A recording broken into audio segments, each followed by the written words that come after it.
како што гледаме од сегашните резултати, нема така. И предпоставам дека нема да се утврди дека има голем број такви гласачи, а уште помалку дека се злоупотребување. Затоа што ние видовме дека таму каде што излезе списокот дека тие луѓе се одселени, инаку ако се одсели некој, дури не е битно што рече Супки дали се албанци или македонци, ако се одсели некој, тој се распоредува, бидејќи остана решението како такво диаспората да гласа, се распоредува таму, односно се запишува таму каде што живее. Например, во странска држава, таму каде што живее, таму се распоредува и таму гласа.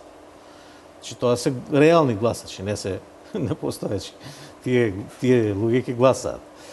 Значи, на што се асоцира, зошто е толку битно ова прочистување, на што се однесува? Се смета дека тие гласачи што ги избориме непостоечки, дека ако се на список, ќе се наполнат кутиите или некој ќе гласа за нив и така натаму, што очигледно е сега во оваа ситуација дека нема такво нешто.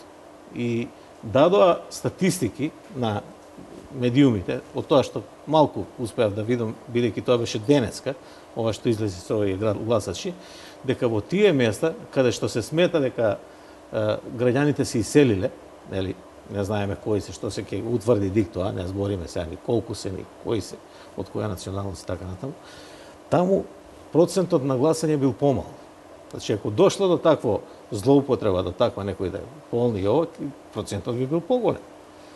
Се гледа дека, например, во Берово излезноста по тие списоци што ги дадоа на неколку државни телевизии, бил процентот 70%, а не знам, во Гостивар бил 45%.